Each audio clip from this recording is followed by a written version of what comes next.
Hello and welcome to Listen Lit. Today, we dive into an exciting audiobook, The Little Prince by Antoine de Saint-Exupéry. Don't forget to hit the subscribe button so you don't miss any of our latest content. Enjoy listening. I apologize to the children for dedicating this book to an adult. However, I have a really good excuse. This adult is the best friend I have in the world. And I have another excuse. This adult can understand everything, even children's books. And I have a third excuse. This adult lives in France. He is hungry and he is cold. He needs to be comforted. If all these excuses do not hold, then I would like to dedicate this book to the child that this adult once was. All adults were once children, but only a few remember it. Therefore, I must correct my dedication to when he was a little boy.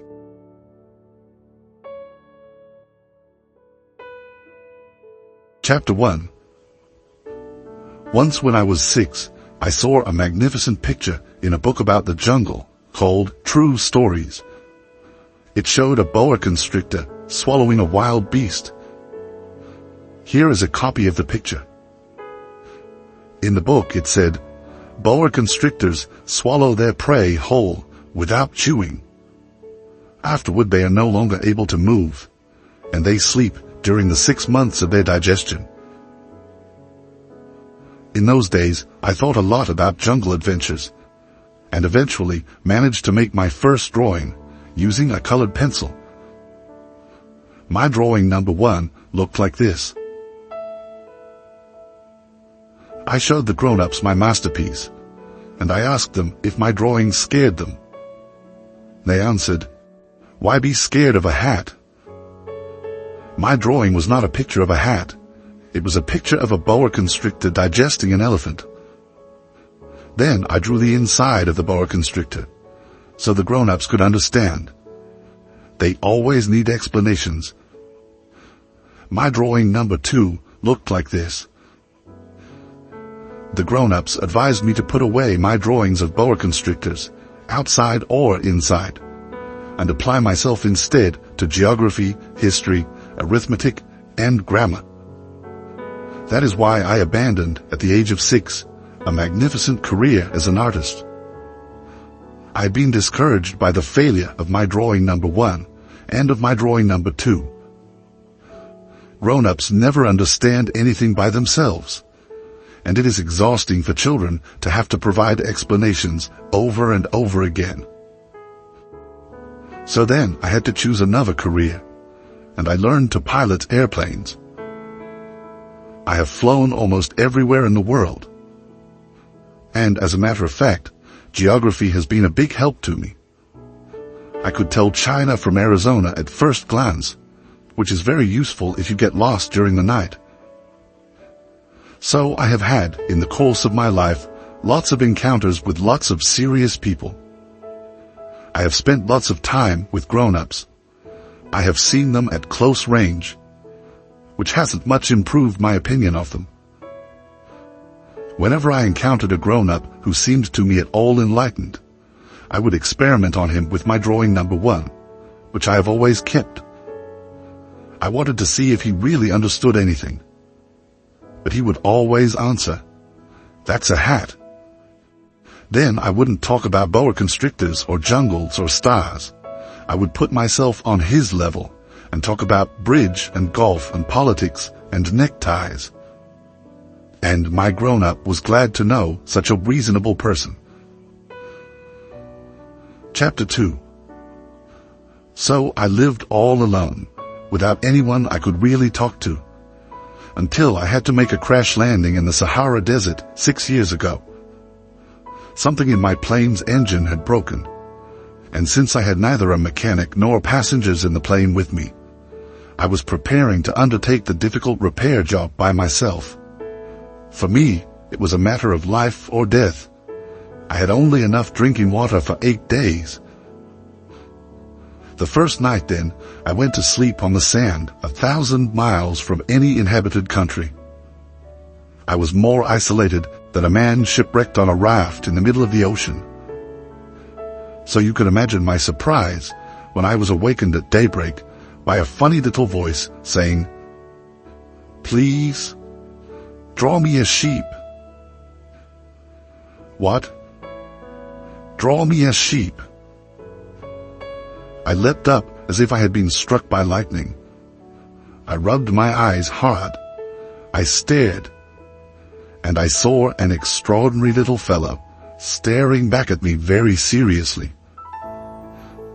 Here is the best portrait I managed to make of him later on. But of course, my drawing is much less attractive than my model. This is not my fault. My career as a painter was discouraged at the age of 6 by the grown-ups, and I have never learned to draw anything except boa constrictors, outside and inside. So I stared wide-eyed at this apparition. Don't forget that I was 1,000 miles from any inhabited territory. Yet this little fellow seemed to be neither lost nor dying of exhaustion, hunger or thirst. Nor did he seem scared to death. There was nothing in his appearance that suggested a child lost in the middle of the desert, 1,000 miles from any inhabited territory. When I finally managed to speak, I asked him, "But what are you doing here?" And then he repeated, very slowly and very seriously, "Please, draw me a sheep." In the face of an overpowering mystery, you don't dare disobey. Absurd as it seemed, 1,000 miles from all inhabited regions, and in danger of death, I took a scrap of paper and a pen out of my pocket. But then I remembered that I had mostly studied geography, history, arithmetic, and grammar, and I told the little fellow, rather crossly, that I didn't know how to draw. He replied, "That doesn't matter. Draw me a sheep."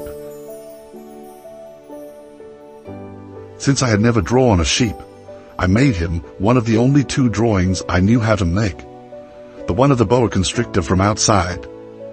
And I was astounded to hear the little fellow answer, No, I don't want an elephant inside a boa constrictor. A boa constrictor is very dangerous, and an elephant would get in the way. Where I live, everything is very small. I need a sheep. Draw me a sheep." So then I made a drawing. He looked at it carefully and then said, "No, this one is already quite sick. Make another." I made another drawing. My friend gave me a kind, indulgent smile. "You can see for yourself. That's not a sheep. It's a ram. It has horns." So I made my 3rd drawing, but it was rejected like the others. "This one's too old. I want a sheep that will live a long time." So then, impatiently, since I was in a hurry to start work on my engine, I scribbled this drawing and added, "This is just the crate. The sheep you want is inside." But I was amazed to see my young critic's face light up.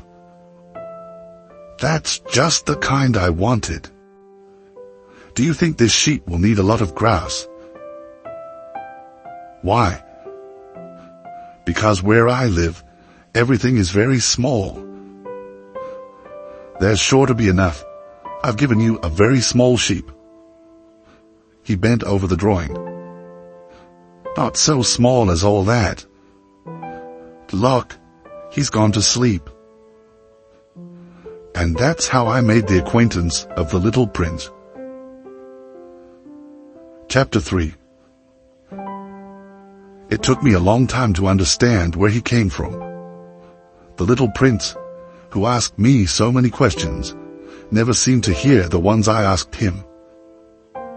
It was things he said quite at random that bit by bit explained everything. For instance, when he first caught sight of my airplane, "I won't draw my airplane. That would be much too complicated for me."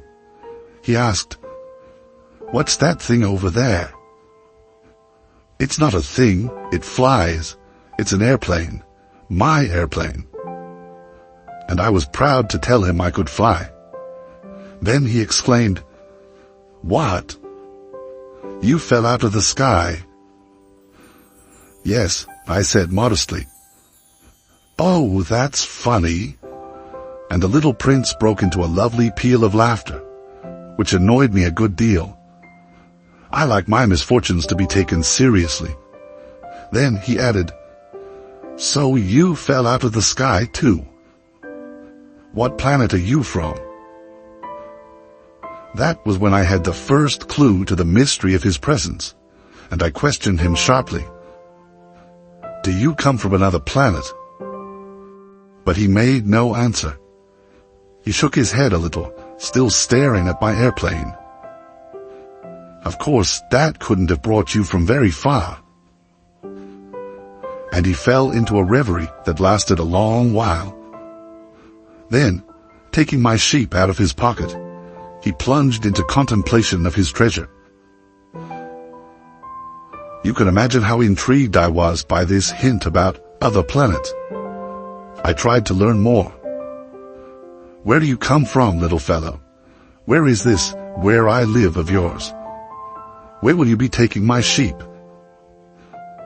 After a thoughtful silence, he answered, "The good thing about the crate you've given me is that he can use it for a house after dark." "Of course, and if you're good, I'll give you a rope to tie him up during the day, and a stake to tie him to." This proposition seemed to shock the little prince. Tie him up? What a funny idea. But if you don't tie him up, he'll wander off somewhere and get lost. My friend burst out laughing again. Where could he go? Anywhere. Straight ahead. Then the little prince remarked quite seriously, "Even if he did, everything's so small where I live." And he added, perhaps a little sadly, "Straight ahead, you can't go very far." Chapter 4. That was how I had learned a second very important thing, which was that the planet he came from was hardly bigger than a house. That couldn't surprise me much. I knew very well that except for the huge planets like Earth, Jupiter, Mars, and Venus, which have been given names, there are hundreds of others that are sometimes so small that it's very difficult to see them through a telescope. When an astronomer discovers one of them, he gives it a number instead of a name. For instance, he would call it Asteroid 325. I have serious reasons to believe that the planet the little prince came from is asteroid B612. This asteroid has been sighted only once by telescope, in 1909 by a Turkish astronomer, who had then made a formal demonstration of his discovery at an international astronomical congress. But no one had believed him on account of the way he was dressed. Grown-ups are like that. Fortunately for the reputation of asteroid B612, a Turkish dictator ordered his people, on pain of death, to wear European clothes. The astronomer repeated his demonstration in 1920, wearing a very elegant suit, and this time everyone believed him. If I've told you these details about asteroid B612, and if I've given you its number, it is on account of the grown-ups. Grown-ups like numbers. When you tell them about a new friend, they never ask questions about what really matters. They never ask, what does his voice sound like? What games does he like best? Does he collect butterflies? They ask, how old is he? How many brothers does he have? How much does he weigh? How much money does his father make? Only then do they think they know him. If you tell grown-ups, I saw a beautiful red brick house with geraniums at the window and doves on the roof, they won't be able to imagine such a house. You have to tell them, I saw a house worth 100,000 francs. Then they exclaim, what a pretty house.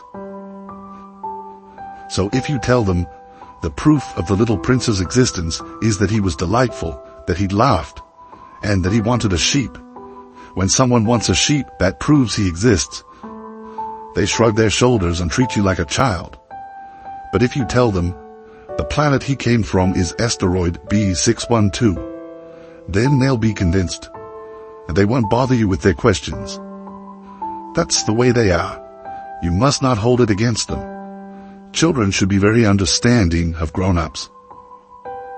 But of course, those of us who understand life couldn't care less about numbers. I should have liked to begin this story like a fairy tale. I should have liked to say, once upon a time there was a little prince who lived on a planet hardly any bigger than he was, and who needed a friend. For those who understand life, that would sound much truer. The fact is, I don't want my book to be taken lightly. Telling these memories is so painful for me. It's already been 6 years since my friend went away, taking his sheep with him. If I try to describe him here, it's so I won't forget him. It's sad to forget a friend. Not everyone has had a friend. And I might become like the grown-ups, who are no longer interested in anything but numbers, which is still another reason why I bought a box of paints and some pencils. It's hard to go back to drawing at my age, when you've never made any attempts since the one of a boa from inside and the one of a boa from outside at the age of 6. I'll certainly try to make my portraits as true to life as possible, but I'm not entirely sure of succeeding. One drawing works, and the next no longer bears any resemblance. And I'm a little off on his height, too. In this one, the little prince is too tall, and here he's too short. And I'm uncertain about the color of his suit. So I grope in one direction and another as best I can. In the end, I'm sure to get certain more important details all wrong. But here you'll have to forgive me. My friend never explained anything. Perhaps he thought I was like himself. But I, unfortunately, cannot see a sheep through the sides of a crate. I may be a little like the grown-ups. I must have grown old. Chapter 5. Every day I'd learn something about the little prince's planet, about his departure, about his journey. It would come quite gradually in the course of his remarks. This was how I learned on the 3rd day about the drama of the baobabs. This time, too, I had the sheep to thank, for suddenly the little prince asked me a question, as if overcome by a grave doubt. Isn't it true that sheep eat bushes? Yes, that's right. Ah, I'm glad. I didn't understand why it was so important that sheep should eat bushes, but the little prince added, and therefore they eat baobabs too. I pointed out to the little prince that baobabs are not bushes but trees as tall as churches, and that even if he took a whole herd of elephants back to his planet, that herd couldn't finish off a single baobab. The idea of a herd of elephants made the little prince laugh. We'd have to pile them on top of one another. But he observed perceptively. Before they grow big, baobabs start out by being little. True enough, but why do you want your sheep to eat little baobabs? He answered, Oh, come on, you know, as if we were talking about something quite obvious. And I was forced to make a great mental effort to understand this problem all by myself. And in fact, on the little prince's planet, there were, as on all planets, good plants and bad plants. The good plants come from good seeds and the bad plants from bad seeds. But the seeds are invisible. They sleep in the secrecy of the ground until one of them decides to wake up. Then it stretches and begins to sprout, quite timidly at first, a charming, harmless little twig reaching toward the sun. If it's a radish seed or a rosebush seed, you could let it sprout all it likes. But if it's the seed of a bad plant, you must pull the plant up right away as soon as you can recognize it. As it happens, there were terrible seeds on the Little Prince's planet. Baobab seeds.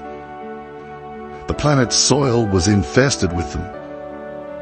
Now if you attend to a baobab too late, you can never get rid of it again.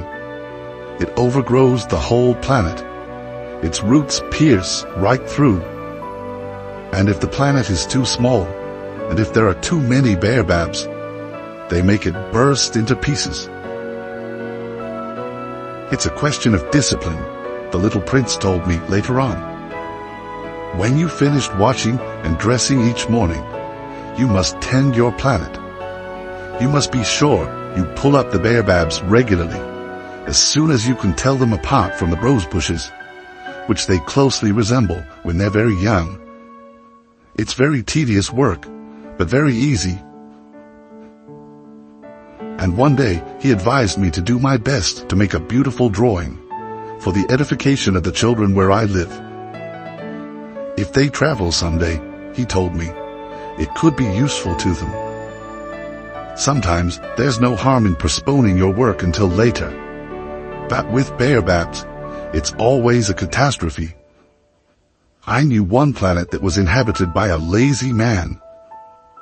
He had neglected 3 bushes. So, following the Little Prince's instructions, I have drawn that planet. I don't much like assuming the tone of a moralist, but the danger of baobabs is so little recognized, and the risks run by anyone who might get lost on an asteroid are so considerable, that for once I am making an exception to my habitual reserve. I say, children, watch out for baobabs. It's to warn my friends of a danger of which they, like myself, have long been unaware, that I work so hard on this drawing. The lesson I'm teaching is worth the trouble. You may be asking, why are there no other drawings in this book as big as the drawing of the baobabs?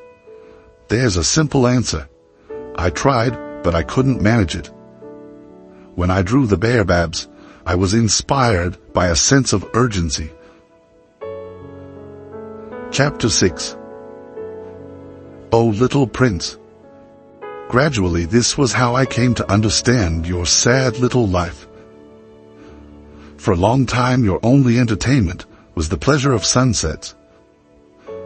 I learned this new detail on the morning of the 4th day, when you told me, I really like sunsets.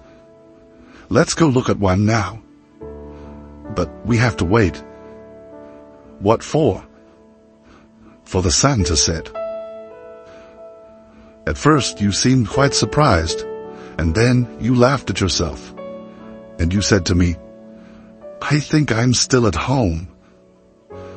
Indeed, when it's noon in the United States, the sun, as everyone knows, is setting over France. If you could fly to France in 1 minute, you could watch the sunset. Unfortunately, France is much too far. But on your tiny planet, all you had to do was move your chair a few feet, and you would watch the twilight whenever you wanted to. One day I saw the sunset 44 times.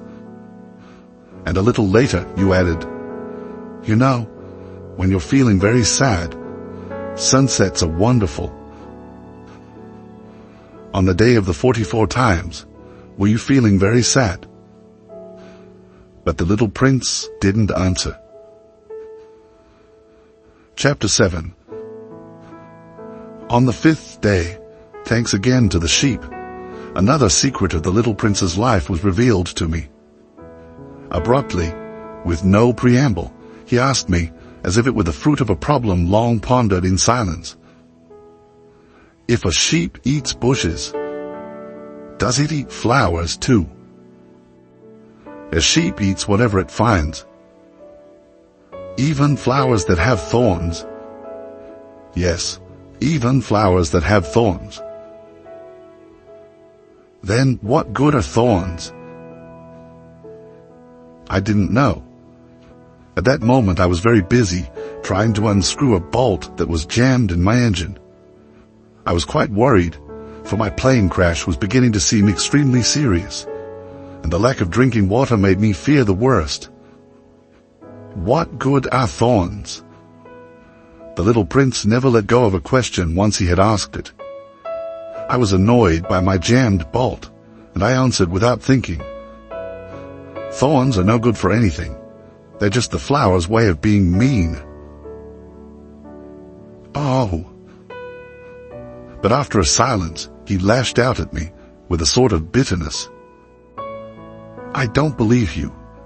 Flowers are weak, they're naive. They reassure themselves whatever way they can. They believe their thorns make them frightening. I made no answer. At that moment I was thinking, if this bolt stays jammed, I'll knock it off with the hammer. Again, the little prince disturbed my reflections. Then, you think flowers? No, not at all. I don't think anything. I just said whatever came into my head. I'm busy here with something serious. He stared at me, astounded. Something serious. He saw me holding my hammer, my fingers black with grease, bending over an object he regarded as very ugly. You talk like the grown-ups. That made me a little ashamed, but he added mercilessly, you confuse everything.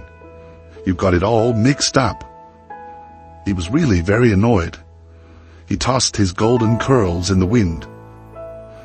I know a planet inhabited by a red-faced gentleman. He's never smelled a flower. He's never looked at a star. He's never loved anyone. He's never done anything except add up numbers. And all day long he says over and over, just like you, I'm a serious man. I'm a serious man. And that puffs him up with pride. But he's not a man at all. He's a mushroom. He's a what? A mushroom. The little prince was now quite pale with rage. For millions of years, flowers have been producing thorns. For millions of years, sheep have been eating them all the same. And it's not serious. Trying to understand why flowers go to such trouble to produce thorns that are good for nothing. It's not important, the war between the sheep and the flowers. It's not more serious and more important than the numbers that fat red gentleman is adding up. Suppose I happen to know a unique flower, one that exists nowhere in the world except on my planet, one that a little sheep can wipe out in a single bite one morning, just like that, without even realizing what he's doing. That isn't important. His face turned red now, and he went on. If someone loves a flower, of which just one example exists among all the millions and millions of stars, that's enough to make him happy when he looks at the stars. He tells himself, my flower's up there somewhere. But if the sheep eats the flower, then for him it's as if suddenly all the stars went out. And that isn't important. He couldn't say another word. All of a sudden, he burst out sobbing. Night had fallen. I dropped my tools. What did I care about my hammer, about my bolt, about thirst and death? There was on one star, on one planet, on mine, the earth, a little prince to be consoled. I took him in my arms. I rocked him. I told him, the flower you love is not in danger. I'll draw you a muzzle for your sheep.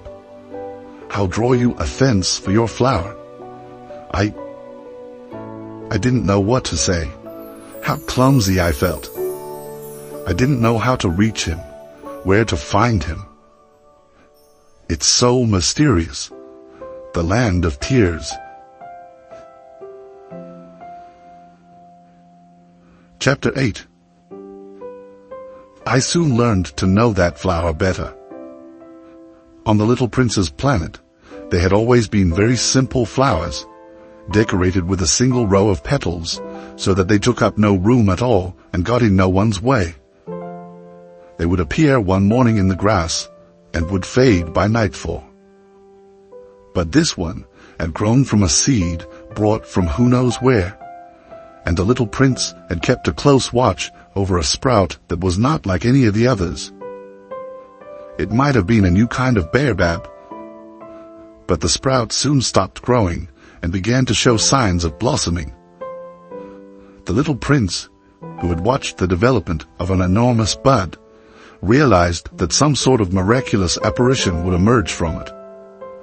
But the flower continued her beauty preparations in the shelter of her green chamber, selecting her colors with the greatest care and dressing quite deliberately, adjusting her petals one by one. She had no desire to emerge all rumpled like the poppies. She wished to appear only in the full radiance of her beauty.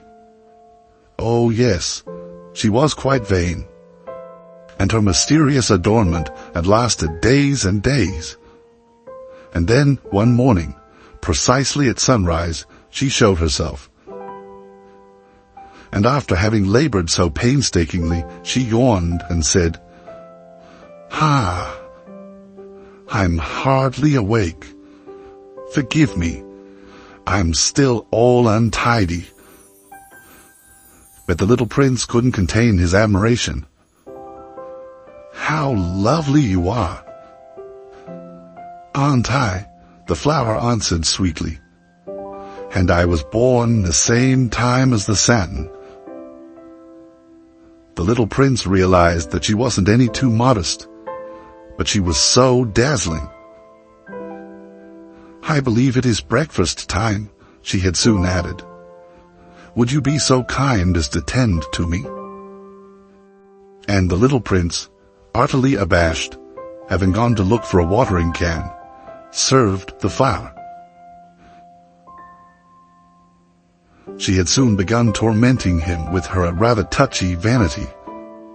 One day, for instance, alluding to her 4 thorns, she remarked to the little prince, "I'm ready for tigers with all their claws."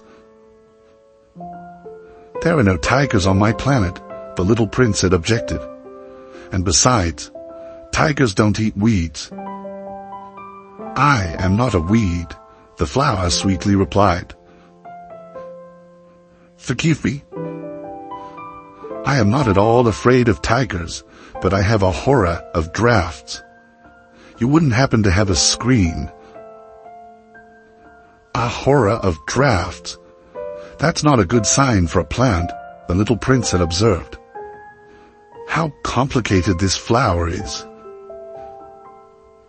After dark you will put me under glass. How cold it is where you live, quite uncomfortable. But where I come from—" But she suddenly broke off. She had come here as a seed. She couldn't have known anything of other worlds.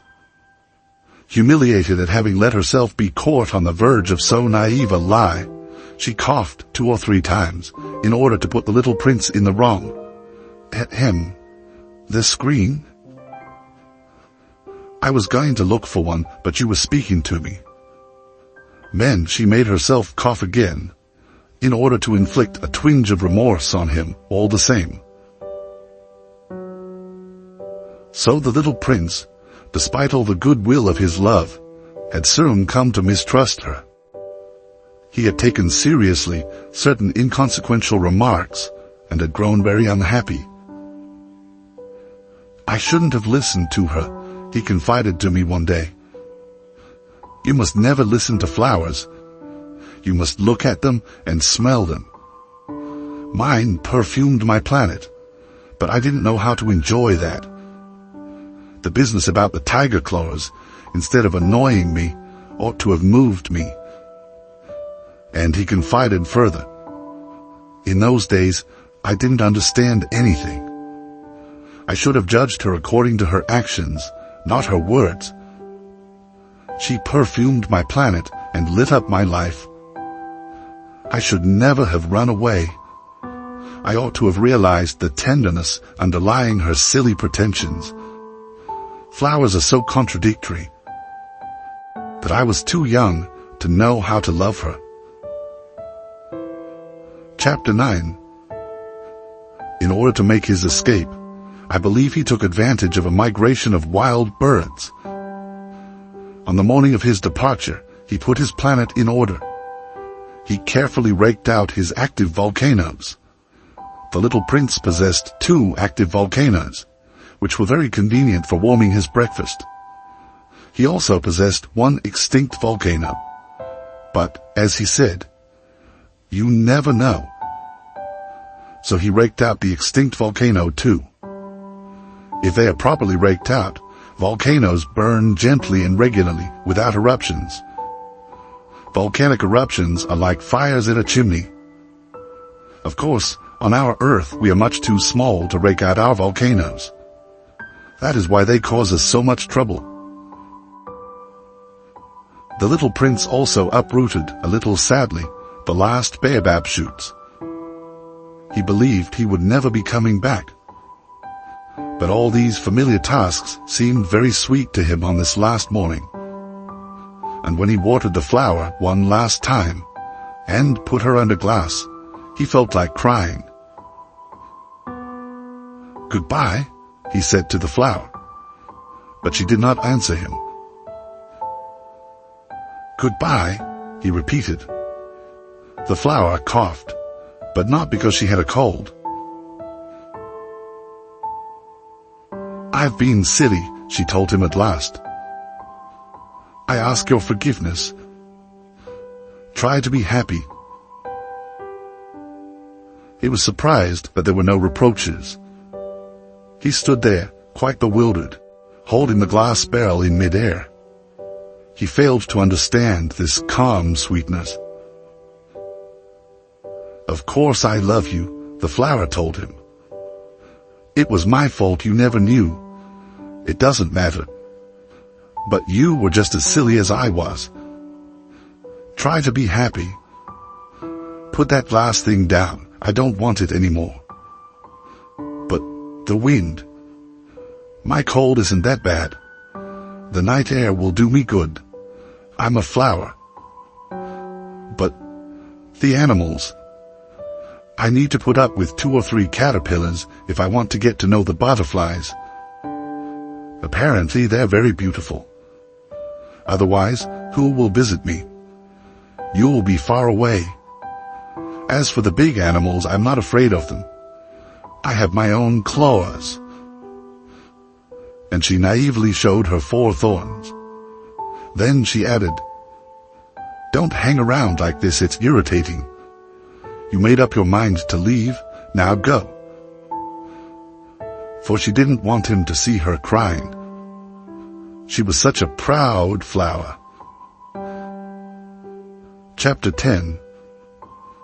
He happened to be in the vicinity of asteroids 325, 326, 327, 328, 329, and 330. So he began by visiting them, to keep himself busy and to learn something. The first one was inhabited by a king. Wearing purple and ermine, he was sitting on a simple yet majestic throne. "Ah, here's a subject," the king exclaimed when he caught sight of the little prince. And the little prince wondered, how can he know who I am if he's never seen me before? He didn't realize that for kings, the world is extremely simplified. All men are subjects. "Approach the throne so I can get a better look at you," said the king, very proud of being a king for someone at last. The little prince looked around for a place to sit down, but the planet was covered by the magnificent ermine cloak. So he remained standing, and since he was tired, he yawned. "It is a violation of etiquette to yawn in a king's presence," the monarch told him. "I forbid you to do so." "I can't help it," answered the little prince, quite embarrassed. "I've made a long journey, and I haven't had any sleep." "Then I command you to yawn," said the prince. "I haven't seen anyone yawn for years. For me, yawns are a curiosity. Come on, yawn again. It is an order. That intimidates me. I can't do it now, said the little prince, blushing deeply. Very well, the king replied. Then I command you to yawn sometimes, and sometimes to, He was sputtering a little and seemed annoyed. For the king insisted that his authority be universally respected. He would tolerate no disobedience, being an absolute monarch. But since he was a kindly man, all his commands were reasonable. If I were to command, he would often say, if I were to command a general to turn into a seagull, and if the general did not obey, that would not be the general's fault, it would be mine. May I sit down? The little prince timidly inquired. I command you to sit down, the king replied, majestically gathering up a fold of his ermine robe. But the little prince was wondering. The planet was tiny. Over what could the king really reign? Sire, he ventured. Excuse me for asking. I command you to ask, the king hastened to say. Sire, over what do you reign? Over everything, the king answered with great simplicity. Over everything. With a discreet gesture, the king pointed to his planet, to the other planets, and to the stars. Over all that? Asked the little prince. Over all that, the king answered. For not only was he an absolute monarch, but a universal monarch as well. And do the stars obey you? Of course, the king replied. They obey immediately. I tolerate no insubordination. Such power amazed the little prince. If he had wielded it himself, he could have watched not 44 but 72 or even 100, even 200 sunsets on the same day without ever having to move his chair. And since he was feeling rather sad on account of remembering his own little planet, which he had forsaken, he ventured to ask a favor of the king. I'd like to see a sunset. Do me a favor, your majesty. Command the sun to set. If I commanded a general to fly from one flower to the next like a butterfly, or to write a tragedy, or to turn into a seagull, and if the general did not carry out my command, which of us would be in the wrong, the general or me? You would be, said the little prince, quite firmly. Exactly. One must command from each what each can perform, the king went on. Authority is based first of all upon reason. If you command your subjects to jump in the ocean, there will be a revolution. I am entitled to command obedience because my orders are reasonable. Then, my sunset, insisted the little prince, who never let go of a question once he had asked it. You shall have your sunset, I shall command it, but I shall wait, according to my science of government, until conditions are favorable. And when will that be? Inquired the little prince. Wow, replied the king, first consulting a large calendar. Wow, that will be that will be tonight around 7:40, and you'll see how well I am obeyed. The little prince yawned. He was regretting his lost sunset. And besides, he was already growing a little bored. I have nothing further to do here, he told the king. I'm going to be on my way. Do not leave, answered the king, who was so proud of having a subject. Do not leave, I shall make you my minister. A minister of what? Of justice. But there's no one here to judge. You'll never know, the king told him. I have not yet explored the whole of my realm. I am very old, I have no room for a carriage, and it wearies me to walk. Oh, but I've already seen for myself, said the little prince. leaning forward to glance one more time at the other side of the planet. "There's no one over there either." "Then you shall pass judgment on yourself," the king answered. "That is the hardest thing of all. It is much harder to judge yourself than to judge others. If you succeed in judging yourself, it's because you are truly a wise man." "But I can judge myself anywhere," said the little prince. "I don't need to live here." "Oh, wow," the king said. "I have good reason to believe that there is an old rat living somewhere on my planet. I hear him at night. You could judge that old rat. From time to time, you will condemn him to death. That way his life will depend on your justice. But you will pardon him each time for economy's sake. There's only one rat." "I don't like condemning anyone to death," the little prince said. "And now I think I'll be on my way." "No," said the king. The little prince, having completed his preparations, had no desire to aggrieve the old monarch. "If your majesty desires to be promptly obeyed, he should give me a reasonable command. He might command me, for instance, to leave before this minute is up. It seems to me that conditions are favorable."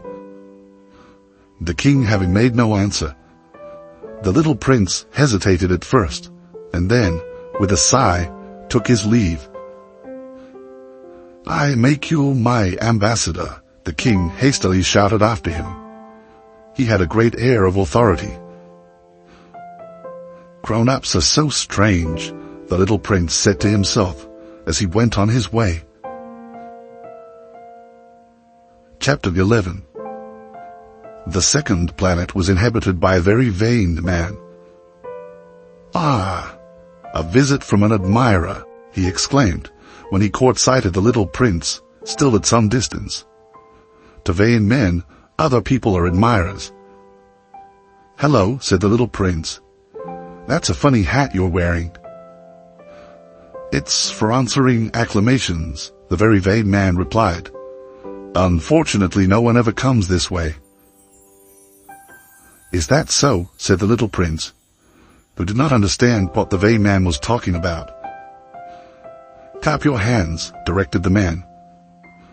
The little prince clapped his hands, and the vain man tipped his hat in modest acknowledgement. "This is more entertaining than the visit to the king," the little prince said to himself, and he continued clapping. The very vain man continued tipping his hat in acknowledgement. After 5 minutes of this exercise, the little prince tired of the game's monotony. "And what would make the hat fall off?" he asked. But the vain man did not hear him. Vain men never hear anything but praise. "Do you really admire me a great deal?" he asked the little prince. "What does that mean, admire?" "To admire means to acknowledge that I am the handsomest, the best dressed, the richest, and the most intelligent man on the planet." "But you're the only man on your planet." "Do me this favor, admire me all the same." "I admire you," said the little prince, with a little shrug of his shoulders. "But what is there about my admiration that interests you so much?" And the little prince went on his way.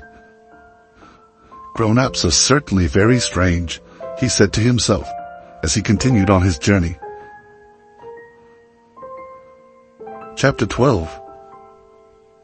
The next planet was inhabited by a drunkard. This visit was a very brief one, but it plunged the little prince into a deep depression. "What are you doing there?" he asked the drunkard, whom he found sunk in silence before a collection of empty bottles and a collection of full ones. "Drinking," replied the drunkard with a gloomy expression. "Why are you drinking?" the little prince asked. "To forget," replied the drunkard. "To forget what?" inquired the little prince, who was already feeling sorry for him. "To forget that I'm ashamed," confessed the drunkard, hanging his head. "What are you ashamed of?" inquired the little prince, who wanted to help. "Of drinking," concluded the drunkard, withdrawing into silence for good. And the little prince went on his way, puzzled. "Grown-ups are certainly very, very strange," he said to himself as he continued on his journey. Chapter 13. The fourth planet belonged to a businessman. This person was so busy that he didn't even raise his head when the little prince arrived. "Hello," said the little prince. "Your cigarette's gone out." 3 and 2 make 5, 5 and 7, 12, 12 and 3, 15. Hello, 15 and 7, 22, 22 and 6, 28. Oh, time to light it again. 26 and 5, 31. Phew, that amounts to 501,622,731. 500 million what? No, still there. 501 million, I don't remember. I have so much work to do. I'm a serious man. I can't be bothered with trifles. 2 and 5, 7, 501 million what? Repeated the little prince, who had never in his life let go of a question once he had asked it. The businessman raised his head. "For the 54 years I've inhabited this planet, I've been interrupted only 3 times. The first time was 22 years ago, when I was interrupted by a beetle that had fallen onto my desk from God knows where. It made a terrible noise, and I made 4 mistakes in my calculations. The second time was 11 years ago when I was interrupted by a fit of rheumatism. I don't get enough exercise. I haven't time to take strolls. I'm a serious person. The third time is right now. There was I. 501 million what?" The businessman realized that he had no hope of being left in peace. "Oh, those little things you sometimes see in the sky." "Flies?" "No, those little shiny things." "Bees?" "No, those little golden things that make lazy people daydream. Now, I'm a serious person. I have no time for daydreaming." "Ah, you mean the stars." "Yes, that's it, stars." "And what do you do with 500 million stars?" 501,622,731. I'm a serious person and I'm accurate. "And what do you do with those stars?" "What do I do with them?" "Yes." "Nothing. I own them." "You own the stars?" "Yes." "But I've already seen a king who kings don't own, they reign over. It's quite different." "And what good does owning the stars do you?" "It does me the good of being rich." "And what good does it do you to be rich?" "It lets me buy other stars, if somebody discovers them." The little prince said to himself, "This man argues a little like my drunkard." Nevertheless, he asked more questions. "How can someone own the stars?" "To whom do they belong?" retorted the businessman grumpily. "I don't know. To nobody." "Then they belong to me, because I thought of it first." "And that's all it takes." "Of course. When you find a diamond that belongs to nobody in particular, then it's yours. When you find an island that belongs to nobody in particular, it's yours.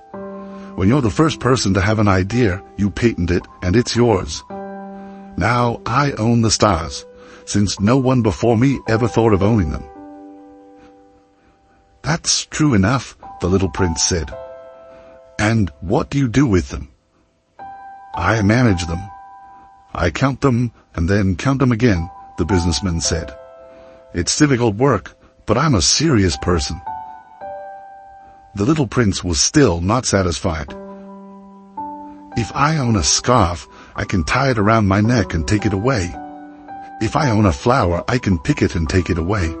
But you can't pick the stars." "No, but I can put them in the bank." "What does that mean?" That means that I write the numbers of my stars on a slip of paper, and then I lock that slip of paper in a drawer. And that's all. That's enough. That's amusing, thought the little prince. And even poetic, but not very serious. The little prince had very different ideas about serious things from those of the grown-ups.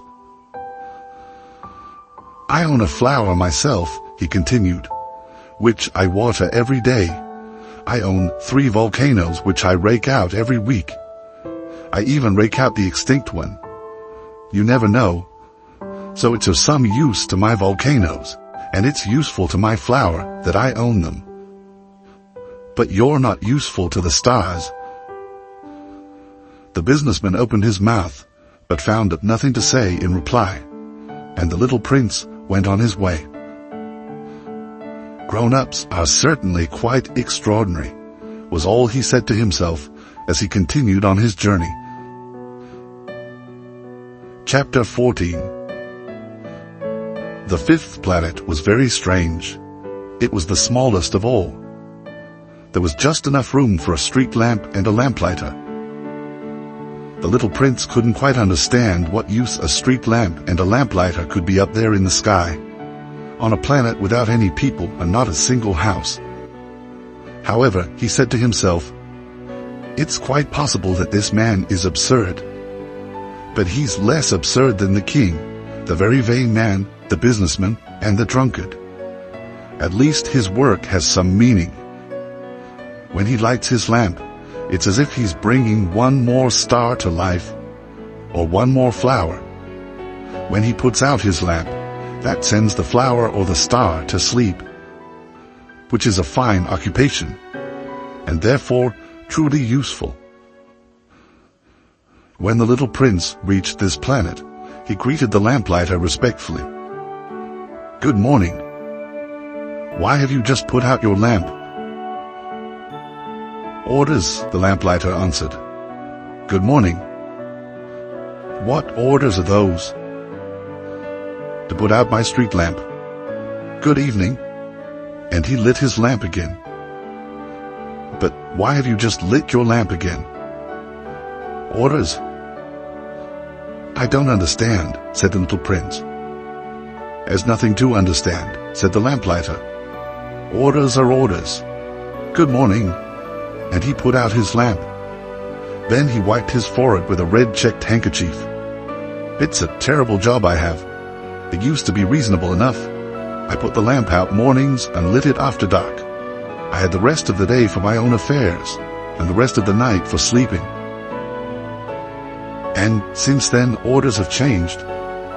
"Orders haven't changed," the lamplighter said. "That's just the trouble. Year by year, the planet is turning faster and faster, and orders haven't changed. Which means that now that the planet revolves once a minute, I don't have an instant's rest. I light my lamp and turn it out once every minute." "That's funny. Your days here are 1 minute long." "It's not funny at all," the lamplighter said. "You and I have already been talking to each other for a month." "A month?" "Yes, 30 minutes, 30 days. Good evening."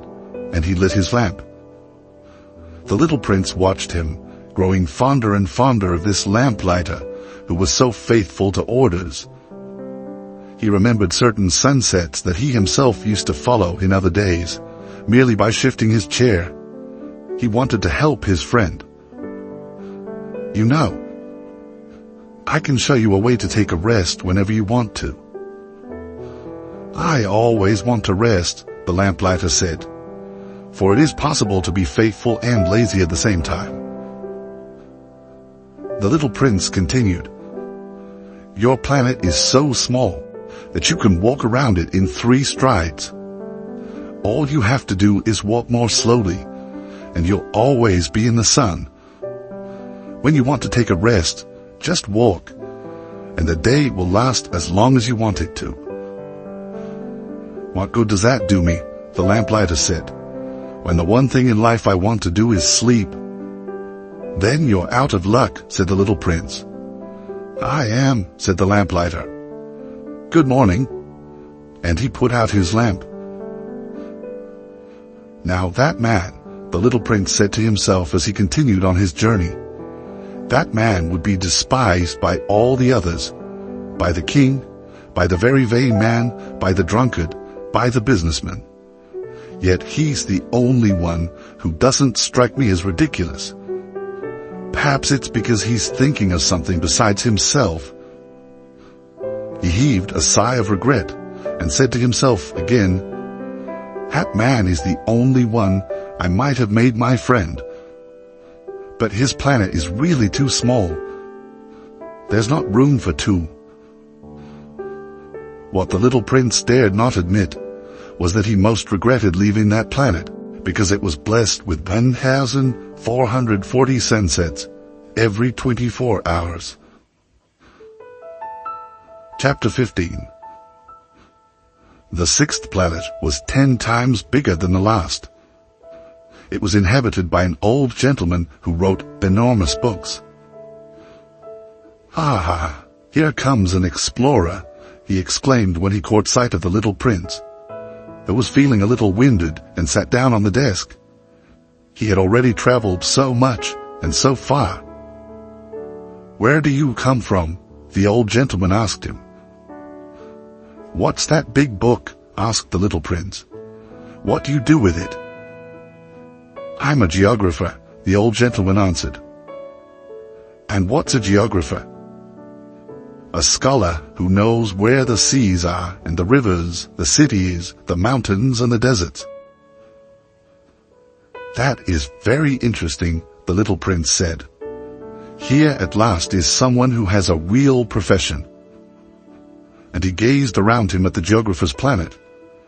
He had never seen a planet so majestic. "Your planet is very beautiful," he said. "Does it have any oceans?" "I couldn't say," said the geographer. "Oh," the little prince was disappointed. "And mountains?" "I couldn't say," said the geographer.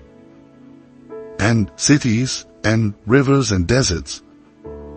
"I couldn't tell you that either," the geographer said. "But you're a geographer." "You're right," said the geographer. "But I'm not an explorer. There's not one explorer on my planet. A geographer doesn't go out to describe cities, rivers, mountains, seas, oceans, and deserts. A geographer is too important to go wandering about. He never leaves his study. But he receives the explorers there. He questions them, and he writes down what they remember. And if the memories of one of the explorers seem interesting to him, then the geographer conducts an inquiry into that explorer's moral character." "Why is that?" "Because an explorer who told lies would cause disasters in the geography books, as would an explorer who drank too much." "Why is that?" the little prince asked again. "Because drunkards see double, and the geographer would write down 2 mountains where there was only 1. "I know someone," said the little prince, "who would be a bad explorer." "Possibly. Well, when the explorer's moral character seems to be a good one, an investigation is made into his discovery." "By going to see it?" "No, that would be too complicated. But the explorer is required to furnish proofs. For instance, if he claims to have discovered a large mountain, he is required to bring back large stones from it."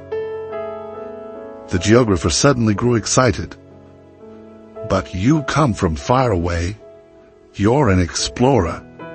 You must describe your planet for me." And the geographer, having opened his logbook, sharpened his pencil. Explorers' reports are first recorded in pencil. Ink is used only after proofs have been furnished. "Well," said the geographer expectantly. "Oh, where I live," said the little prince, "is not very interesting. It's so small. I have 3 volcanoes, two active and one extinct. But you never know. You never know, said the geographer. I also have a flower. We don't record flowers, the geographer said. Why not? It's the prettiest thing. Because flowers are ephemeral. What does ephemeral mean? Geographies, said the geographer, are the finest books of all. They never go out of fashion. It is extremely rare for a mountain to change position. It is extremely rare for an ocean to be drained of its water. We write eternal things. But extinct volcanoes can come back to life, the little prince interrupted. What does ephemeral mean? Whether volcanoes are extinct or active comes down to the same thing for us, said the geographer. For us, what counts is the mountain. That doesn't change. But what does ephemeral mean? Repeated the little prince, who had never in all his life let go of a question once he had asked it. It means what is threatened by imminent disappearance. Is my flower threatened by imminent disappearance? Of course. My flower is ephemeral, the little prince said to himself. And she has only 4 thorns with which to defend herself against the world. And I've left her all alone where I live. That was his first impulse of regret, but he plucked up his courage again. Where would you advise me to visit? He asked. The planet Earth, the geographer answered. It has a good reputation. And the little prince went on his way, thinking about his flower. Chapter 16. The 7th planet, then, was the Earth. The Earth is not just another planet. It contains 111 kings, including, of course, the African kings, 7,000 geographers, 900,000 businessmen, 7.5 million drunkards, 311 million vain men. In other words, about 2 billion grown-ups. To give you a notion of the Earth's dimensions, I can tell you that before the invention of electricity, it was necessary to maintain, over the whole of 6 continents, a veritable army of 462,511 lamplighters. Seen from some distance, this made a splendid effect. The movements of this army were ordered like those of a ballet. First came the turn of the lamplighters of New Zealand and Australia. Then these, having lit their street lamps, would go home to sleep. Next, it would be the turn of the lamplighters of China and Siberia to perform their steps in the lamplighters' ballet. And then they too would vanish into the wings. Then came the turn of the lamplighters of Russia and India. Then those of Africa and Europe. Then those of South America and of North America. And they never missed their cues for their appearances on stage. It was awe-inspiring. Only the lamplighter of the single street lamp at the North Pole and his colleague of the single street lamp at the South Pole led carefree, idle lives. They worked twice a year. Chapter 17. Trying to be witty leads to lying, more or less. What I just told you about the lamplighters isn't completely true, and I risk giving a false idea of our planet to those who don't know it. Men occupy very little space on Earth. If the 2 billion inhabitants of the globe were to stand close together, as they might for some big public event, they would easily fit into a city block that was 20 miles long and 20 miles wide. You could crowd all humanity onto the smallest Pacific islet. Grown-ups, of course, won't believe you. They're convinced they take up much more room. They consider themselves as important as the baobabs. So you should advise them to make their own calculations. They love numbers and they'll enjoy it. But don't waste your time on this extra task. It's unnecessary. Trust me. So once he reached Earth, the little prince was quite surprised not to see anyone. He was beginning to fear he had come to the wrong planet, when a moon-colored loop uncoiled on the sand. "Good evening," the little prince said, "just in case." "Good evening," said the snake. "What planet have I landed on?" asked the little prince. "On the planet Earth, in Africa," the snake replied. "Ah, and are there no people on Earth?" "It's the desert here. There are no people in the desert. Earth is very big," said the snake. The little prince sat down on a rock and looked up into the sky. "I wonder," he said, "if the stars are lit up so that each of us can find his own someday. Look at my planet. It's just overhead, but so far away." "It's lovely," the snake said. "What have you come to Earth for?" "I'm having difficulties with a flower," the little prince said.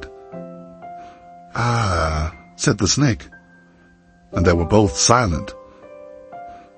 "Where are the people?" The little prince finally resumed the conversation. "It's a little lonely in the desert." "It's also lonely with people," said the snake. The little prince looked at the snake for a long time. "You're a funny creature," he said at last. "No thicker than a finger." "But I'm more powerful than a king's finger," the snake said. The little prince smiled. "You're not very powerful. You don't even have feet. You couldn't travel very far." "I can take you further than a ship," the snake said. He coiled around the little prince's ankle like a golden bracelet. "Anyone I touch, I send back to the land from which he came," the snake went on. "But you're innocent, and you come from a star." The little prince made no reply. "I feel sorry for you, being so weak on this granite earth," said the snake. "I can help you someday, if you grow too homesick for your planet. I can—" "Oh, I understand just what you mean," said the little prince. "But why do you always speak in riddles?" "I solve them all," said the snake. And they were both silent. Chapter 18. The little prince crossed the desert and encountered only one flower. A flower with 3 petals. A flower of no consequence. "Good morning," said the little prince. "Good morning," said the flower. "Where are the people?" the little prince inquired politely. The flower had one day seen a caravan passing. "People? There are 6 or 7 of them, I believe, in existence. I caught sight of them years ago, but you never know where to find them. The wind blows them away. They have no roots, which hampers them a good deal." "Goodbye," said the little prince. "Goodbye," said the flower. Chapter 19. The little prince climbed a high mountain. The only mountains he had ever known were the 3 volcanoes, which came up to his knee, and he used the extinct volcano as a footstool. From a mountain as high as this one, he said to himself, "I'll get a view of the whole planet, and all the people on it." But he saw nothing but rocky peaks as sharp as needles. "Hello," he said, just in case. "Hello, hello, hello," the echo answered. "Who are you?" asked the little prince. "Who are you? Who are you? Who are you?" the echo answered. "Let's be friends. I'm lonely," he said. "I'm lonely. I'm lonely. I'm lonely," the echo answered. "What a peculiar planet," he thought. "It's all dry, and sharp and hard. And people here have no imagination. They repeat whatever you say to them. Where I live, I had a flower. She always spoke first. Chapter 20. But it so happened that the little prince, having walked a long time through sand and rocks and snow, finally discovered a road. And all roads go to where there are people. "Good morning," he said. It was a blossoming rose garden. "Good morning," said the roses. The little prince gazed at them. All of them looked like his flower. "Who are you?" he asked, astounded. "We have roses," the roses said. "Ah," said the little prince, and he felt very unhappy. His flower had told him she was the only one of her kind in the whole universe. And here were 5,000 of them, all just alike, in just one garden. She would be very annoyed, he said to himself, if she saw this. She would cough terribly and pretend to be dying to avoid being laughed at. And I'd have to pretend to be nursing her. Otherwise, she'd really let herself die in order to humiliate me. And then he said to himself, I thought I was rich because I had just one flower, and all I own is an ordinary rose. That and my 3 volcanoes, which come up to my knee, one of which may be permanently extinct. It doesn't make me much of a prince.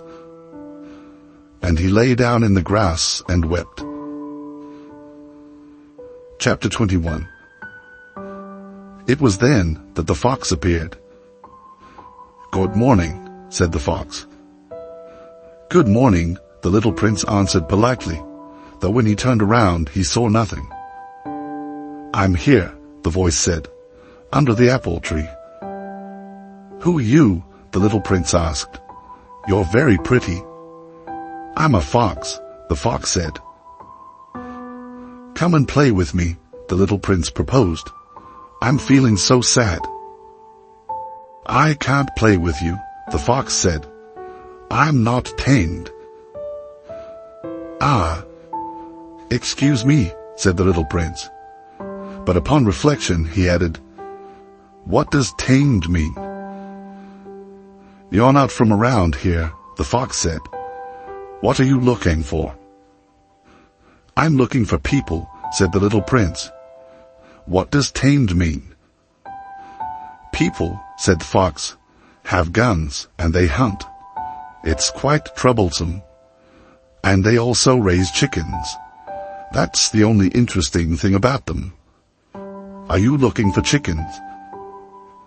No, said the little prince. I'm looking for friends. What does tamed mean? It's something that's been too often neglected. It means to create ties. To create ties. That's right, the fox said. For me, you're only a little boy just like 100,000 other little boys. And I have no need of you. And you have no need of me either. For you, I'm only a fox like 100,000 other foxes. But if you tame me, we'll need each other. You'll be the only boy in the world for me. I'll be the only fox in the world for you.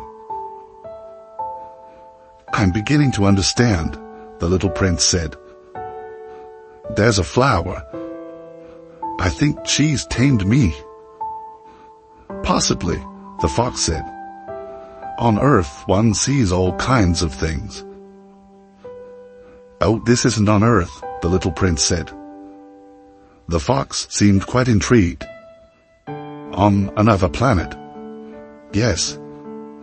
Are there hunters on that planet? No. Now that's interesting.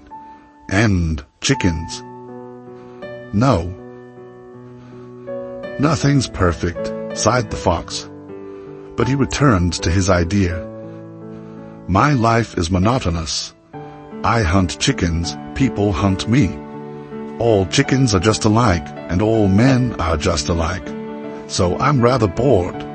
But if you tame me, my life will be filled with sunshine. I'll know the sound of footsteps that will be different from all the rest. Other footsteps send me back underground. Yours will call me out of my burrow like music. And then, look, you see the wheat fields over there? I don't eat bread. For me, wheat is of no use whatever. Wheat fields say nothing to me, which is sad. But you have hair the color of gold. So it will be wonderful once you've tamed me. The wheat, which is golden, will remind me of you. And I'll love the sound of the wind in the wheat. The fox fell silent and stared at the little prince for a long while. Please, tame me, he said. I'd like to, the little prince replied. But I haven't much time. I have friends to find and so many things to learn. The only things you learn are the things you tame, said the fox. People haven't time to learn anything. They buy things ready-made in stores. But since there are no stores where you can buy friends, people no longer have friends. If you want a friend, tame me. What do I have to do? Asked the little prince. You have to be very patient, the fox answered. First, you'll sit down a little ways away from me, over there in the grass. I'll watch you out of the corner of my eye, and you won't say anything. Language is the source of misunderstandings.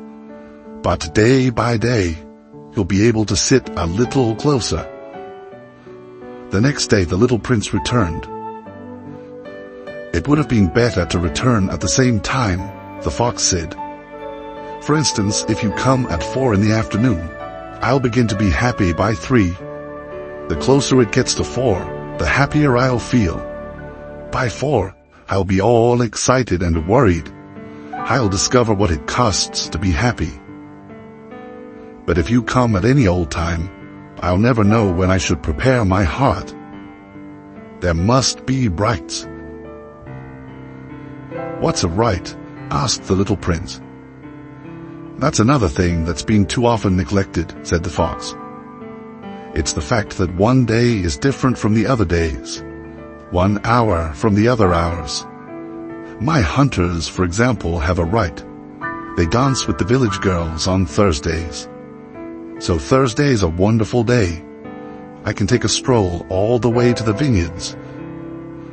If the hunters danced whenever they chose, the days would all be just alike, and I'd have no holiday at all. That was how the little prince tamed the fox. And when the time to leave was near, "Ah," the fox said, "I shall weep." "It's your own fault," the little prince said. "I never wanted to do you any harm, but you insisted that I tame you." "Yes, of course," the fox said. "But you're going to weep," said the little prince.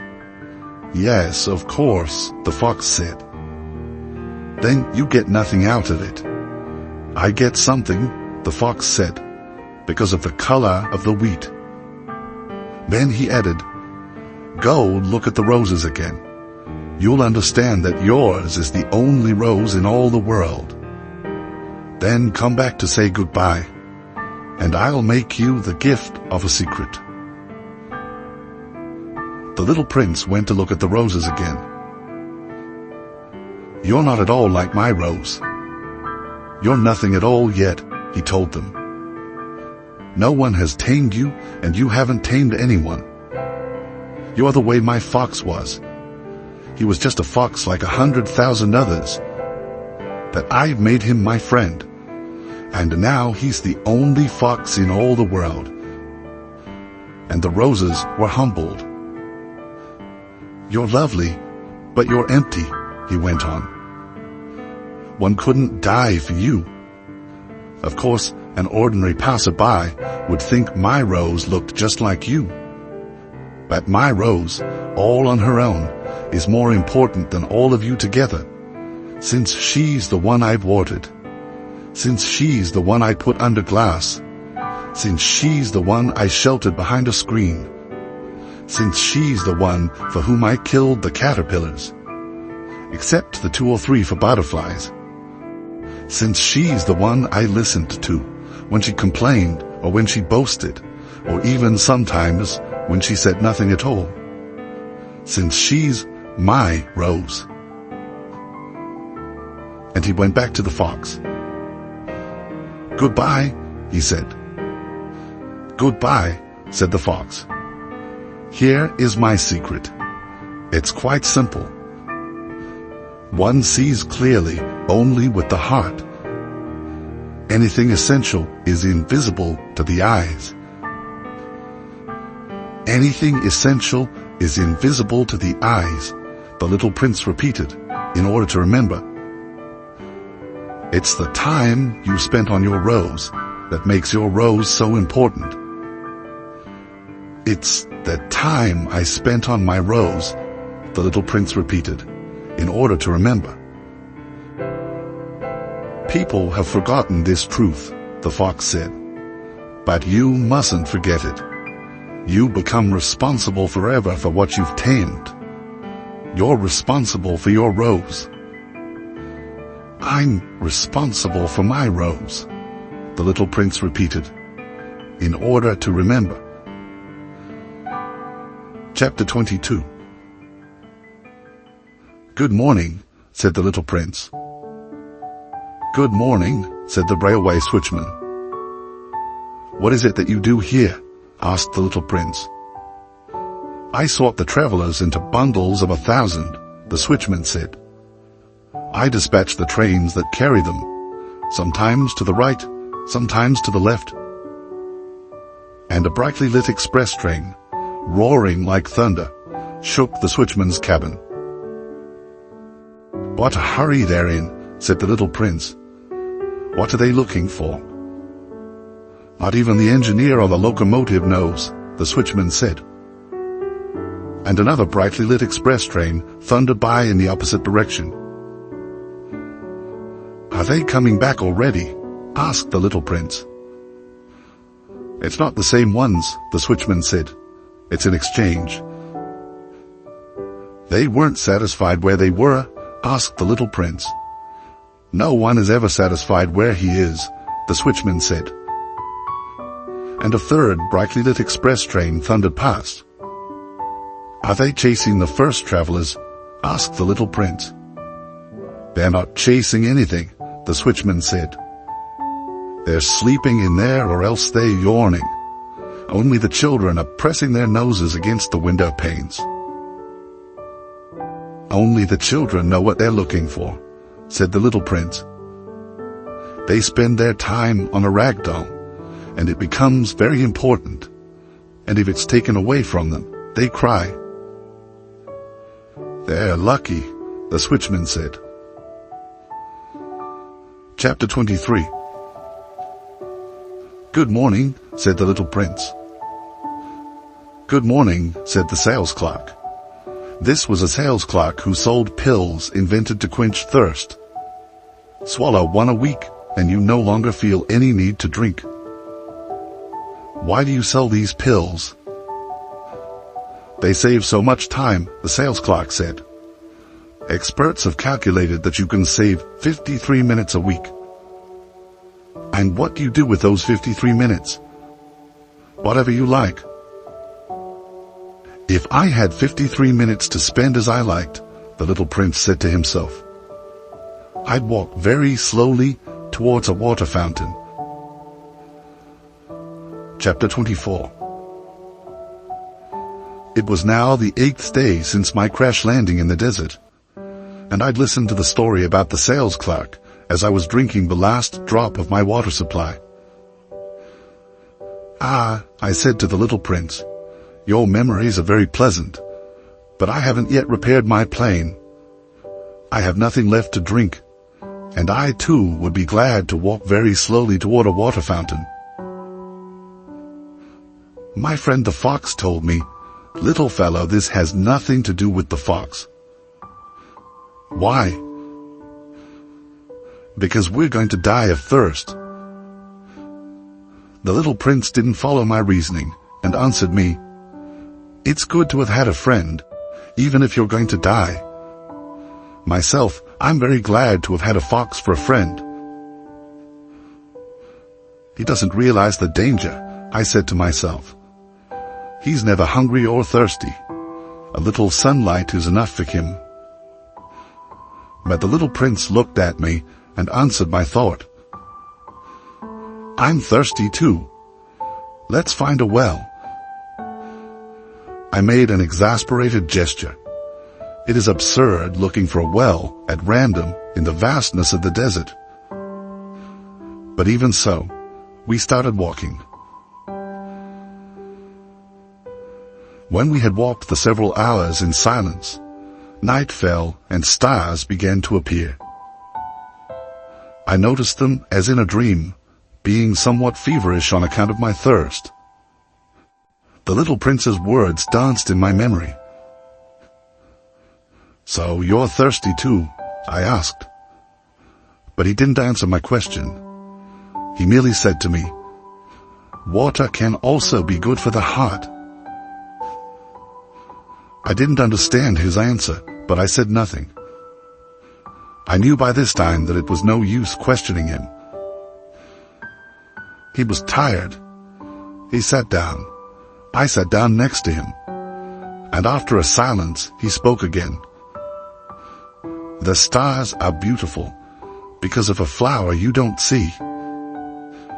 I answered, "Yes, of course." And without speaking another word, I stared at the ridges of sand in the moonlight. "The desert is beautiful," the little prince added. And it was true. I've always loved the desert. You sit down on a sand dune, you see nothing, you hear nothing. And yet something shines, something sings in that silence. "What makes the desert beautiful," the little prince said, "is that it hides a well somewhere." I was surprised by suddenly understanding that mysterious radiance of the sands. When I was a little boy, I lived in an old house, and there was a legend that a treasure was buried in it somewhere. Of course, no one was ever able to find the treasure. Perhaps no one even searched. But it cast a spell over that whole house. My house hid a secret in the depths of its heart. "Yes," I said to the little prince, "whether it's a house or the stars or the desert, what makes them beautiful is invisible." "I'm glad," he said. "You agree with my fox." As the little prince was falling asleep, I picked him up in my arms and started walking again. I was moved. It was as if I was carrying a fragile treasure. It actually seemed to me there was nothing more fragile on earth. By the light of the moon, I gazed at that pale forehead, those closed eyes, those locks of hair trembling in the wind, and I said to myself, "What I'm looking at is only a shell. What's most important is invisible." As his lips parted in a half-smile, I said to myself again, "What moves me so deeply about this sleeping little prince is his loyalty to a flower, the image of a rose shining within him, like the flame within a lamp, even when he's asleep." And I realized he was even more fragile than I had thought. Lamps must be protected. A gust of wind can blow them out.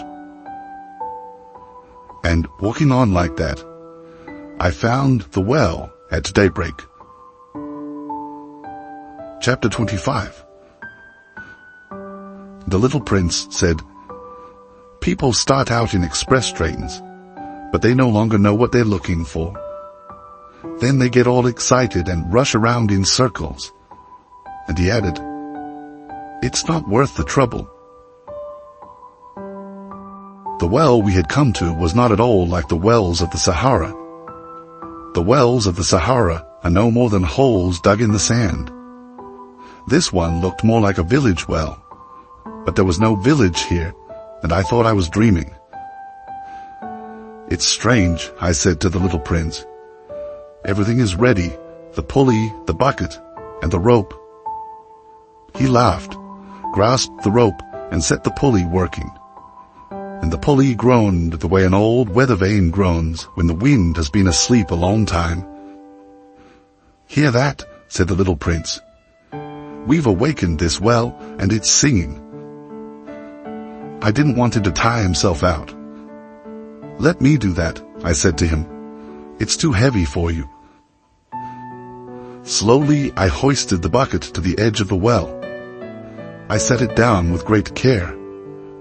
The song of the pulley continued in my ears, and I saw the sun glisten on the still trembling water. "I'm thirsty for that water," said the little prince. "Let me drink some." And I understood what he'd been looking for. I raised the bucket to his lips. He drank, eyes closed. It was as sweet as a feast. That water was more than merely a drink. It was born of our walk beneath the stars, of the song of the pulley, of the effort of my arms. It did the heart good, like a present. When I was a little boy, the Christmas tree lights, the music of midnight mass, the tenderness of people's smiles, made up in the same way the whole radiance of the Christmas present I received.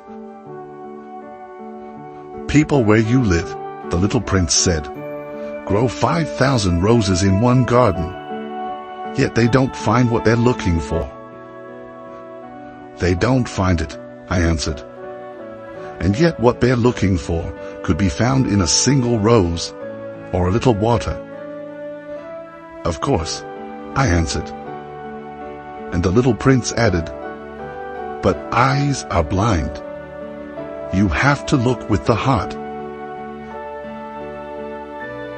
I had drunk the water. I could breathe easy now. The sand at daybreak is honey-colored, and that color was making me happy too. Why then did I also feel so sad? "You must keep your promise," said the little prince, sitting up again beside me. "What promise?" "You know, a muzzle for my sheep. I'm responsible for this flower." I took my drawings out of my pocket. The little prince glanced at them and laughed as he said, "Your baobabs look more like cabbages." Oh, I had been so proud of the baobabs. "Your fox, his ears, look more like horns, and they're too long," and he laughed again. "You're being unfair, my little prince," I said. "I never knew how to draw anything but boas from the inside and boas from the outside." "Oh, that'll be all right," he said. "Children understand." So then I drew a muzzle, and with a heavy heart I handed it to him. "You've made plans I don't know about." But he didn't answer. He said, "You know, I fall to earth. Tomorrow will be the first anniversary." Then, after a silence, he continued, "I landed very near here," and he blushed. And once again, without understanding why, I felt a strange grief. However, a question occurred to me. "Then it wasn't by accident that on the morning I met you 8 days ago, you were walking that way, all alone, 1,000 miles from any inhabited region. Were you returning to the place where you fell to earth?" The little prince blushed again, and I added hesitantly, "Perhaps on account of the anniversary." The little prince blushed once more. He never answered questions, but when someone blushes, Doesn't that mean yes? Ah, I said to the little prince. I'm afraid. But he answered, you must get to work now. You must get back to your engine. I'll wait here. Come back tomorrow night. But I wasn't reassured. I remembered the fox. You risk tears if you let yourself be tamed. Chapter 26. Beside the well, there was a ruin, an old stone wall. When I came back from my work the next evening, I caught sight of my little prince from a distance. He was sitting on top of the wall, legs dangling. But I heard him talking. Don't you remember? He was saying. This isn't exactly the place. Another voice must have answered him then, for he replied, oh yes, it's the right day, but this isn't the place. I continued walking toward the wall. I still could neither see nor hear anyone, yet the prince answered again. Of course. You'll see where my tracks begin on the sand. Just wait for me there. I'll be there tonight. I was 20 yards from the wall and still saw no one. Then the little prince said, after a silence, your poison is good. You're sure it won't make me suffer long? I stopped short, my heart pounding, but I still didn't understand. Now go away, the little prince said. I want to get down from here. Then I looked down toward the foot of the wall and gave a great start. There, coiled in front of the little prince, was one of those yellow snakes that can kill you in 30 seconds. As I dug into my pocket for my revolver, I stepped back. But at the noise I made, the snake flowed over the sand like a trickling fountain, and without even hurrying, slipped away between the stones with a faint metallic sound. I reached the wall just in time to catch my little prince in my arms, his face white as snow. What's going on here? You're talking to snakes now. I had loosened the yellow scarf he always wore. I had moistened his temples and made him drink some water. And now I didn't dare ask him anything more. He gazed at me with a serious expression and put his arms round my neck. I felt his heart beating like a dying bird's when it's been shot. He said to me, I'm glad you found what was the matter with your engine. Now you'll be able to fly again. How did you know? I was just coming to tell him that I had been successful beyond all hope. He didn't answer my question. All he said was, I'm leaving today too. And then, sadly, it's much further. It's much more difficult. I realized that something extraordinary was happening. I was holding him in my arms like a little child, yet it seemed to me that he was dropping headlong into an abyss, and I could do nothing to hold him back. His expression was very serious now, lost and remote. I have your sheep, and I have the crate for it, and the muzzle. And he smiled sadly. I waited a long time. I could feel that he was reviving a little. Little fellow, you were frightened. Of course he was frightened. But he laughed a little. I'll be much more frightened tonight. Once again I felt chilled by the sense of something irreparable. And I realized I couldn't bear the thought of never hearing that laugh again. For me, it was like a spring of fresh water in the desert. Little fellow, I want to hear you laugh again. But he said to me, tonight it'll be a year. My star will be just above the place where I fell last year. Little fellow, it's a bad dream, isn't it? All this conversation with the snake and the meeting place and the star.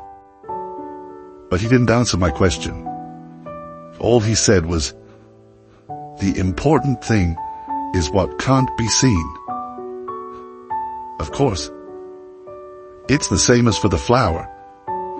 If you love a flower that lives on a star, then it's good at night to look up at the sky. All the stars are blossoming. Of course, it's the same for the water. The water you gave me to drink was like music, on account of the pulley and the rope. You remember? It was good. Of course. At night you look up at the stars. It's too small where I live for me to show you where my star is. It's better that way. My star will be one of the stars for you. So you'll like looking at all of them. They'll all be your friends. And besides, I have a present for you. He laughed again. Ah, little fellow. Little fellow, I love hearing that laugh. That'll be my present. Just that. It'll be the same as for the water. What do you mean? People have stars, but they aren't the same. For travelers, the stars are guides. For other people, they're nothing but tiny lights. And for still others, for scholars, they are problems. For my businessmen, they were gold. But all those stars are silent stars. You, though, you'll have stars like nobody else. What do you mean? When you look up at the sky at night, since I'll be living on one of them, since I'll be laughing on one of them, for you, it'll be as if all the stars are laughing. You'll have stars that can laugh. And he laughed again. And when you're consoled, everyone eventually is consoled. You'll be glad you've known me. You'll always be my friend. You'll feel like laughing with me. And you'll open your window sometimes, just for the fun of it. And your friends will be amazed to see you laughing while you're looking up at the sky. Then you'll tell them, "Yes, it's the stars. They always make me laugh." And they'll think you're crazy. It'll be a nasty trick I played on you. And he laughed again. And it'll be as if I had given you, instead of stars, a lot of tiny bells that know how to laugh. And he laughed again. Then he grew serious once more. Tonight, you know, don't come. I won't leave you. It'll look as if I'm suffering. It'll look a little as if I'm dying. It'll look that way. Don't come to see that. It's not worth the trouble. I won't leave you. But he was anxious. I'm telling you this on account of the snake. He mustn't bite you. Snakes are nasty sometimes. They bite just for fun. I won't leave you. But something reassured him. It's true they don't have enough poison for a second bite.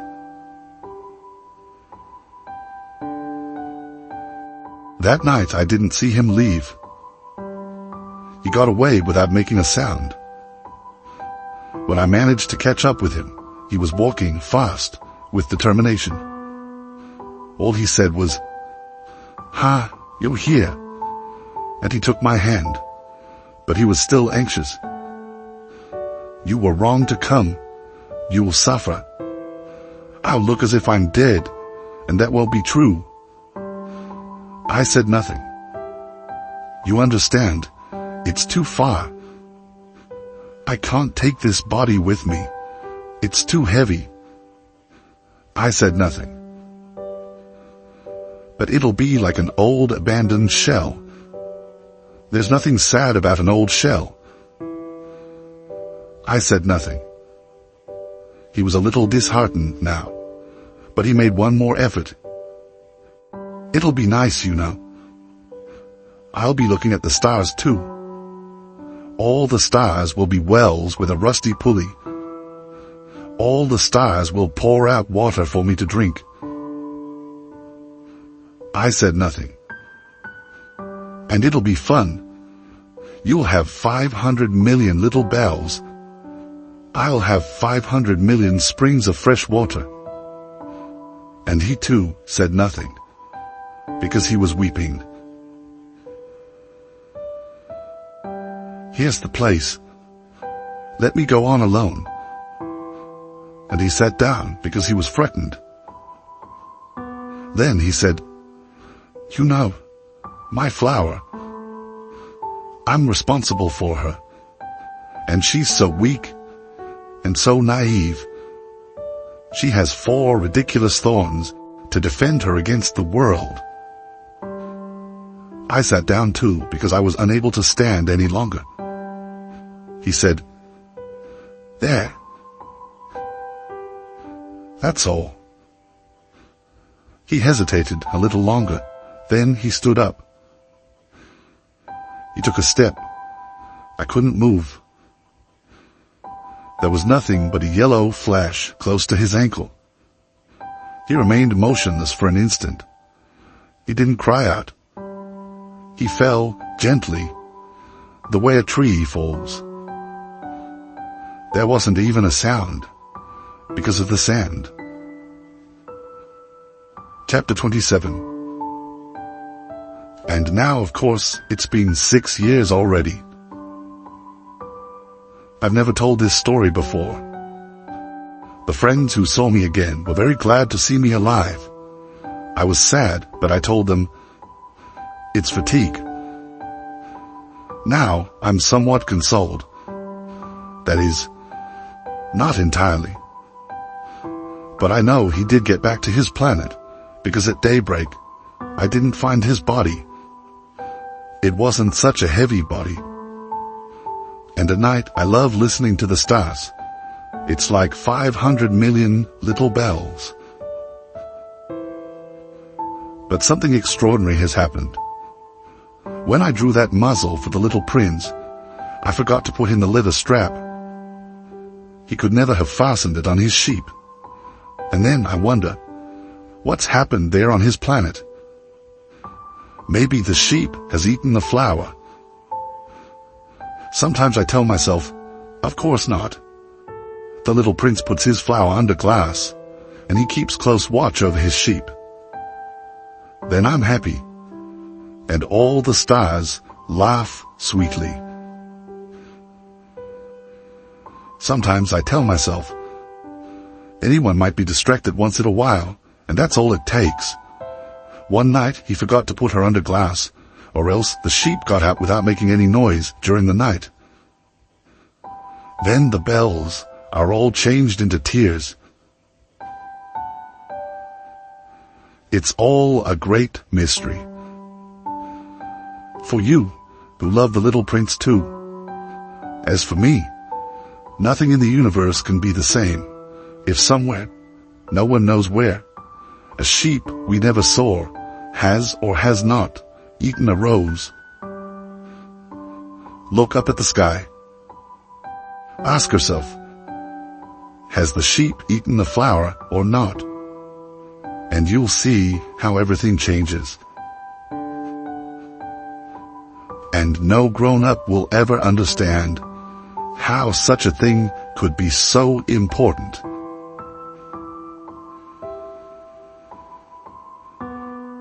For me, this is the loveliest and the saddest landscape in the world.